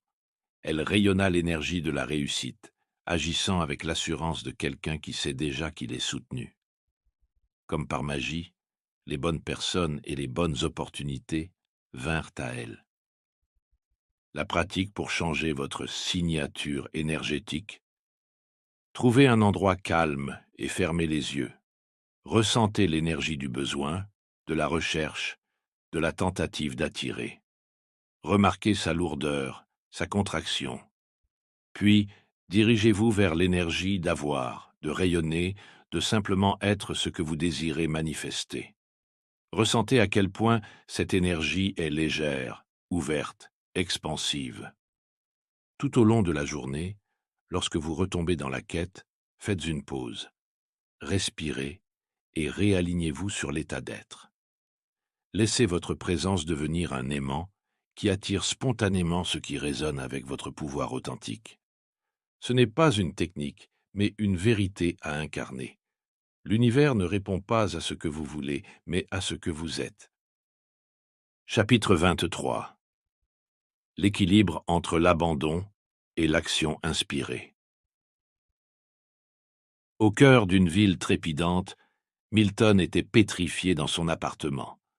Son espace regorgeait de tableaux de vision et de journaux de manifestation, mais il ne passait jamais à l'action. Il craignait qu'en bougeant, il ne perturbe le plan de l'univers. Milton était tombé dans un piège courant parmi ceux qui découvrent la loi de l'attraction, confondre abandon et inaction. Pourtant, la nature nous montre une voie plus nuancée. La graine ne se contente pas de s'imaginer devenir un chêne, elle brise sa coque, étend ses racines et grandit vers la lumière. L'univers est fait de paradoxes. Le véritable abandon n'est pas l'inaction, mais l'action, sans attachement. C'est la danse des feuilles dans le vent. Elles bougent en harmonie avec le courant d'air, mais ne résistent jamais à l'endroit où elles atterrissent. C'est la rivière qui coule avec détermination, mais sans acharnement, même lorsqu'elle contourne un rocher. La percée de Milton se produisit quand il observa un maître potier au travail. Les mains de l'artiste étaient déterminées, mais douces, laissant l'argile s'exprimer. Milton réalisa alors que la manifestation requiert à la fois l'intention du potier et la souplesse de l'argile. Les anciennes philosophies l'ont toujours clamé. L'action et l'abandon ne sont pas opposés, mais partenaires dans la danse de la création. Les taoïstes parlent de wu-wei, d'agir sans forcer. Les arts martiaux démontrent que la vraie puissance naît dans des mouvements détendus. La physique quantique suggère que les particules sont à la fois en mouvement et en potentiel. Dans un petit village, Sylvia rêvait d'ouvrir un café en bord de mer. Pendant des années, elle attendit le signe parfait, craignant que la moindre action ne fasse échouer la synchronicité de l'univers. Un jour, elle vit un enfant bâtir un château de sable. Le garçon s'appliquait tout en restant indifférent à la vague qui allait l'emporter. Inspirée, Sylvia commença à faire de petites actions en direction de son rêve. Des appels, des visites, des esquisses, tout en restant ouverte au changement. Quelques mois plus tard, son café ouvrit, pas dans l'endroit initialement imaginé, ni de la manière prévue, mais au-delà de tout ce dont elle avait rêvé. La pratique. Choisissez une petite action pour vous rapprocher d'un de vos désirs. Peut-être un appel que vous reportez, la première page d'un livre que vous voulez écrire, ou une conversation que vous évitez. Avant de faire ce pas, respirez profondément et ressentez que vous lâchez toute attente. Avancez alors avec la légèreté d'une feuille dans le vent et la fluidité de l'eau qui suit son cours. Votre action devient une offrande à l'univers, dénuée du fardeau d'un résultat précis. C'est l'essence de l'action inspirée, déterminée, mais abandonnée. Chapitre 24. L'art subtil de permettre. Dans la banlieue tranquille d'une ville intemporelle, Clyde biffait une nouvelle tentative infructueuse sur son journal de manifestation. Chaque matin, il fixait ses intentions, puis passait le reste de la journée à traquer des signes, à douter de ses méthodes, à se demander s'il faisait correctement. Cette frénésie de contrôle rappelle l'image d'une personne qui arrache sa graine de terre chaque jour pour voir si elle grandit. On vous a inculqué que manifester demande une vigilance permanente, mais cette volonté de surveiller crée une résistance. Quand vous plantez une graine, vous faites confiance à la nature. Elle connaît le moment parfait pour la germination, la juste séquence de croissance. La loi de la permission exige un lâcher-prise similaire. Chaque fois que vous vous demandez « est-ce que ça marche ?», vous envoyez une onde de doute qui perturbe précisément le processus que vous espérez nourrir. L'univers n'obéit pas à vos paroles, mais à votre énergie, qu'elle soit empreinte de confiance ou de crainte. Dans les cycles naturels, on trouve la sagesse de la non-interférence. La lune n'ordonne pas aux marées de monter ou descendre, elle brille, et les eaux suivent. Le soleil n'exige pas des fleurs qu'elles s'ouvrent, il luit, et elles éclosent à leur rythme. Gertrude, une artiste talentueuse, passa des années à tout contrôler. Emails suivis, relances multiples, course aux opportunités. Cette énergie désespérée dressait un mur entre elle et le succès. Un matin d'hiver, elle remarqua un cocon sur la clôture de son jardin. Durant plusieurs semaines, elle l'observa sans y toucher. Lorsque le papillon en sortit, elle comprit que la transformation exige de l'espace. Dès lors, Gertrude arrêta de vérifier frénétiquement sa boîte mail ou de harceler les galeries. Elle laissa son travail parler de lui-même et s'autorisa à créer sans forcer la reconnaissance. En quelques mois, les propositions vinrent à elle, sans effort, plus belles qu'elle ne l'aurait jamais espéré. La pratique, offrir de l'espace. Pendant les 7 prochains jours, choisissez un domaine que vous cherchez à contrôler en permanence. Votre carrière, vos relations, un objectif particulier. Maintenez vos activités normales, mais repliez votre ingérence. Dès que vous vous surprenez à vouloir vérifier, vous imposer ou surveiller, retenez-vous. Laissez l'univers œuvrer dans l'invisible. Au début, cela peut sembler inconfortable, car l'ego est l'idée de ne pas s'en mêler. Mais, comme Gertrude et son papillon, vous devez laisser la vie faire son travail. L'univers attend simplement que vous dégagiez la voie pour agir en votre faveur. Rappelez-vous, ce qui m'est destiné ne peut me fuir, et ce qui ne m'est pas destiné ne peut me retenir. Chapitre 25. Pourquoi le bonheur vous trouve lorsque vous arrêtez de le chercher? Dans une ville animée, Wilbur courait d'une réussite à l'autre, convaincu que le bonheur l'attendait au bout de chaque victoire. Les trophées s'entassaient, les certificats décoraient ses murs. Mais la joie qu'il pensait saisir lui échappait constamment. Dès qu'il atteignait un but, un autre surgissait, le précipitant dans une course infinie. On vous a appris que le bonheur résiderait dans le futur, après la promotion, après l'obtention d'un certain revenu, après la rencontre de la bonne personne. Cette quête perpétuelle dresse un fossé qu'aucun succès ne peut combler. En vérité, le bonheur n'est pas une destination, mais un état d'être. Les anciens maîtres l'ont répété. La joie n'existe que dans l'instant présent. Quand vous la projetez dans l'avenir, vous niez sa possibilité actuelle. Ce déni finit par nourrir un cercle vicieux de recherche, faisant oublier les innombrables petits bonheurs qui émaillent déjà vos journées. L'univers fonctionne selon un paradoxe. Ce que vous poursuivez sans relâche vous échappe. Ce que vous embrassez vous revient naturellement. Le bonheur ne réside pas dans la possession ou la réussite, mais dans la reconnaissance de ce qui est déjà là. Il ne provient pas d'un ajout dans votre vie, mais d'un réveil à sa plénitude inhérente. Blanche vécut une révélation alors qu'elle habitait une simple cabane en bordure de ville. Chaque jour, elle rêvait d'une maison plus grande, d'un meilleur travail, d'une vie plus épanouie.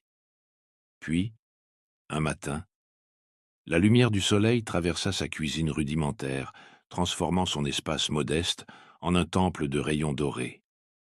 Ce spectacle l'émerveilla. Elle réalisa alors qu'elle cherchait en vain ce qui était déjà présent. Dès lors, Blanche cessa de repousser sa joie au lendemain. Elle trouva des merveilles dans la routine quotidienne, la chaleur d'un thé, le chant des oiseaux, le sourire d'un passant. Son environnement n'avait pas vraiment changé, mais son regard si. La pratique, 3 fois par jour, à l'aube, à midi et au crépuscule, arrêtez-vous et regardez autour de vous. Trouvez 5 sources de bonheur dans votre environnement immédiat. Le jeu de la lumière sur un mur, la douceur d'un tissu, le rythme de votre propre respiration, le léger mouvement des rideaux, le chant lointain de la ville. Laissez-vous remplir de cette simplicité, sans chercher davantage. Résistez à la tentation de vouloir de plus grandes expériences ou de trouver cela insignifiant. Vous découvrirez que l'univers vous offre déjà 1000 cadeaux, attendant votre attention pour se dévoiler. En cultivant cette conscience, vous saisissez que le bonheur n'a jamais été perdu. Il était là, patient, dans chaque recoin de votre vie, attendant que vous le remarquiez. Chapitre 26. Vivre comme si vous l'aviez déjà. Dans un petit appartement avec vue sur la ville, Norman récitait des affirmations chaque matin, entouré de livres de développement personnel. Malgré ses promotions et ses réussites, un sentiment de manque persistait, comme s'il n'était pas assez. Cette voix intérieure l'incitait à poursuivre sans relâche plus et mieux. On vous a souvent dit que le chemin vers avoir passe par devenir, mais c'est précisément cette croyance qui vous maintient dans le manque. La vérité réside dans un principe simple, souvent ignoré. Votre subconscient ne perçoit pas ce qui est, mais ce que vous croyez qu'il est. Lorsque vous incarnez déjà la version de vous-même qui possède ce que vous désirez, vous activez des forces dépassant la raison. Ce n'est pas une comédie, mais un alignement avec une réalité existant déjà sous forme potentielle. Les mystiques l'enseignent depuis toujours, comme à l'intérieur, ainsi à l'extérieur. Norman découvrit cela en cessant de vouloir devenir et en commençant à être. Plutôt que de lister ce qu'il ferait lorsque le succès arriverait, il se mit à vivre comme s'il était déjà cet homme qui réussit. Ses choix, sa posture, son discours changèrent subtilement, reflétant sa nouvelle identité. En peu de temps, la réalité qu'il avait imaginée s'inséra dans sa vie. Edith, qui écrivait en secret dans le coin d'une librairie, rêvait de se faire publier. Longtemps, elle se focalisa sur la distance entre sa situation actuelle et son rêve, renforçant le sentiment d'inaccessibilité, jusqu'à ce qu'elle découvre l'art de l'incarnation. Elle commença à agir comme une auteure à succès. Elle s'aménagea un espace dédié à l'écriture, organisa ses journées comme si c'était sa profession, et parla de ses projets avec la confiance de celle qui connaît déjà sa valeur. Un jour, dans un café, un agent littéraire remarqua sa détermination tranquille et lui demanda à voir son manuscrit. Ce qui parut magique aux autres était, pour Edith, la suite logique de son nouvel état d'être. La pratique, incarner le comme si. Demain, vivez comme si votre désir était déjà accompli. Choisissez les vêtements de votre vous futur. Agissez avec la sérénité de celui qui sait. Prenez des décisions à partir de cette perspective élevée. Quand vous parlez de votre rêve, faites-le avec la confiance de quelqu'un qui l'a déjà réalisé. Ce n'est pas de la prétention, mais la reconnaissance qu'une telle réalité existe déjà en potentiel. Vous lui permettez ainsi de s'ancrer dans votre expérience. Chapitre 27. La confiance inébranlable du maître manifesteur. Dans un atelier faiblement éclairé, Eugène s'acharnait à répéter encore et encore des affirmations, entourées de livres ésotériques et de grimoires anciens. Malgré des années de pratique, ses doutes revenaient inlassablement le hanter. En fais-je assez? Suis-je vraiment digne? Ne dois-je pas prouver quelque chose de plus? On vous a enseigné que la confiance viendrait après la réussite et que la certitude naîtrait après avoir accumulé des preuves. C'est la plus grande illusion enfermant l'être humain dans ses limites. L'univers ne répond pas à ce que vous faites, mais à ce dont vous êtes certain, au plus profond de vous. Lorsque vous examinez la vie des grands génies de l'histoire, inventeurs, artistes, leaders, vous découvrez ce fil commun. Ils possédaient une certitude inébranlable, avant même que la réalité extérieure ne l'entérine. Ils n'attendaient pas les preuves pour croire, leur croyance créait la preuve. Cette puissance est déjà en vous. Ce n'est pas quelque chose qu'on acquiert, c'est quelque chose qu'on rappelle. Chaque enfant naît avec la conviction que tout est possible, jusqu'à ce que le monde lui enseigne à douter. Le tournant d'Eugène se produisit quand il comprit que ses doutes ne le protégeaient pas, mais érigeaient des barrières illusoires. Dès qu'il choisit une confiance totale, indépendamment des signes extérieurs, l'univers se réorganisa pour refléter cette connaissance intérieure. Myrtle doutait de ses capacités artistiques depuis des décennies, n'osant exposer ses œuvres que dans un cercle restreint. Elle découvrit alors la force de la certitude. Au lieu d'attendre d'être assez douée, elle peignit avec la certitude de créer déjà des chefs-d'œuvre. Elle partagea son travail avec l'assurance de quelqu'un qui sait que son talent est légitime. Le monde de l'art fut immédiatement séduit, comme s'il l'attendait depuis toujours. L'univers ne fait que répondre à l'onde que vous émettez.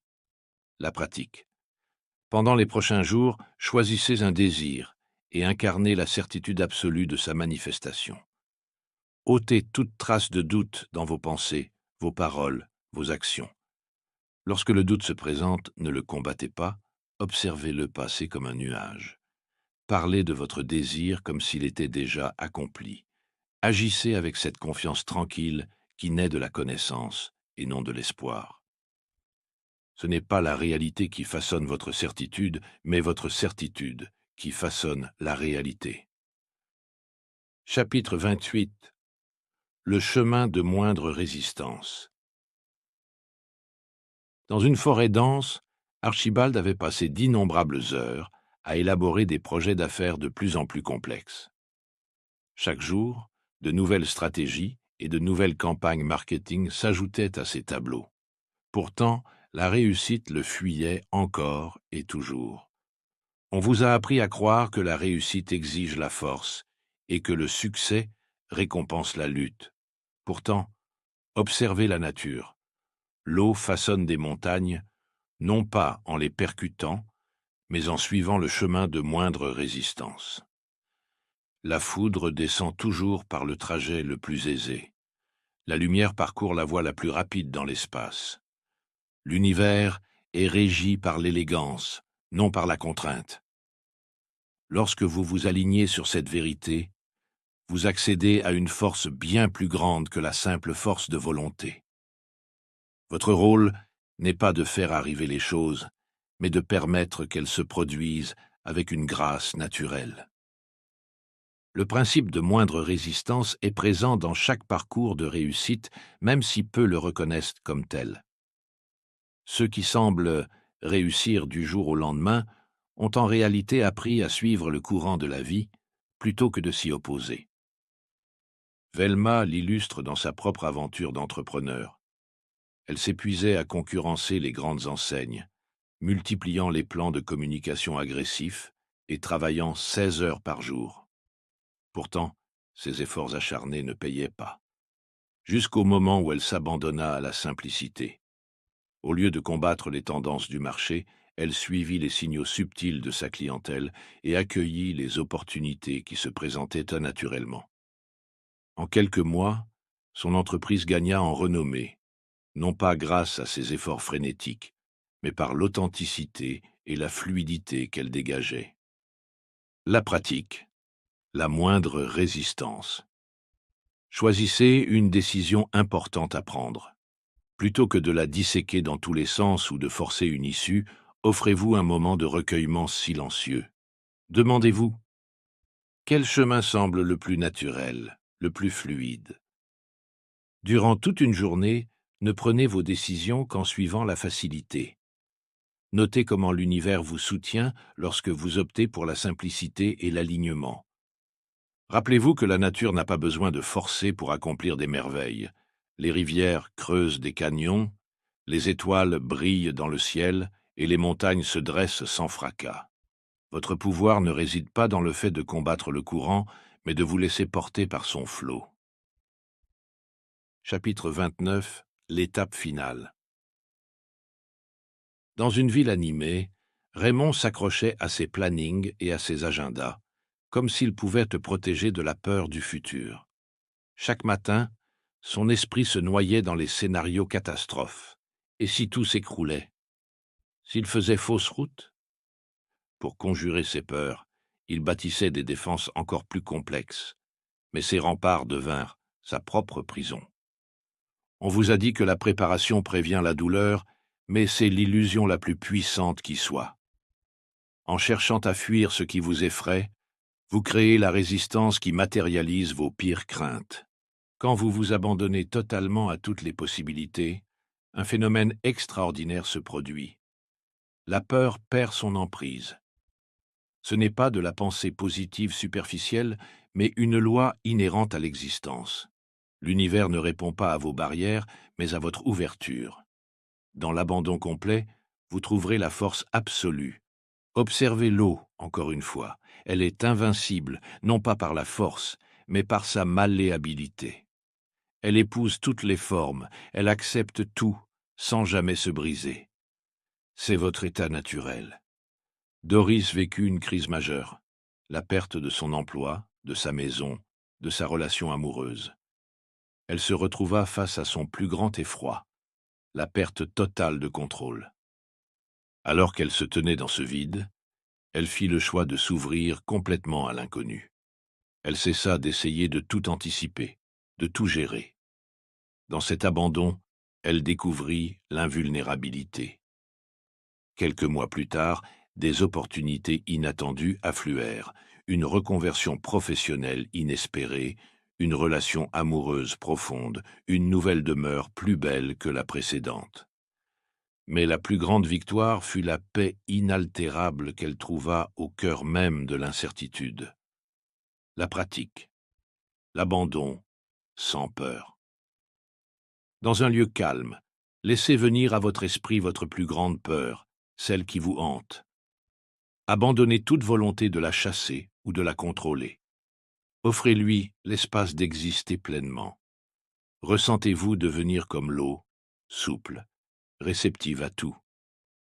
Dans cet espace, percevez le basculement de la résistance vers l'acceptation et de la peur vers la paix. L'univers ne peut combler ce que vous barricadez par crainte, mais il ne demande qu'à remplir l'espace que vous libérez par l'abandon. Chapitre 30. La révélation finale. Dans le silence de son bureau, Gilberte était entourée de centaines de livres, traités métaphysiques et manuscrits sacrés. Pendant des décennies, il avait cherché la clé ultime de la manifestation, voyageant dans des temples lointains, étudiant auprès de maîtres réputés, expérimentant chaque technique ésotérique. Pourtant, le véritable pouvoir lui échappait encore. Vous aussi, vous avez cherché à l'extérieur ce qui n'a jamais cessé de brûler en vous. La plus grande vérité, protégée à travers les âges, est que vous n'êtes pas seulement le récepteur de la réalité, mais sa source même. La loi inverse n'est pas une simple méthode ou un ensemble de techniques. Elle pointe vers quelque chose de bien plus profond. Le moment où vous cessez de chercher coïncide avec celui où vous reconnaissez votre vraie nature de créateur. Ce n'est pas une métaphore, mais la réalité la plus fondamentale. Lorsque vous résistez à ce qui est, vous créez l'illusion d'une séparation entre vous et vos désirs. Vous oubliez alors que vous êtes la même puissance qui fait exister tout ce qui est. Il n'existe aucune force extérieure vers laquelle vous tournez, aucune source extérieure à supplier. Vous êtes la source. Ezel vécut cette illumination lors d'une session de méditation après avoir tout essayé. Yoga, prière, visualisation, voyages initiatiques. Elle décida de tout arrêter, se contentant de s'asseoir en silence. Dans cet arrêt complet, elle vit avec une clarté fulgurante qu'elle avait toujours été la créatrice de ses expériences. Ses désirs n'étaient pas des requêtes lancées vers un univers éloigné, mais l'univers lui-même s'exprimant au travers d'elle. Dès cet instant, sa réalité se métamorphosa. Pas à cause d'un nouvel outil de manifestation, mais grâce à la reconnaissance qu'il n'y a jamais eu d'autre source que soi. Elle comprit alors qu'il ne s'agissait pas de contrôler la réalité, mais de réaliser quelle est la réalité.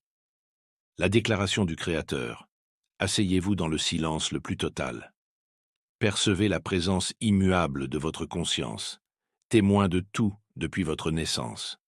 Prenez conscience que cette conscience est le pouvoir même qui crée les mondes. Prononcez alors avec l'autorité de celui qui se souvient de sa vraie nature. Je ne recherche pas le pouvoir. Je suis le pouvoir.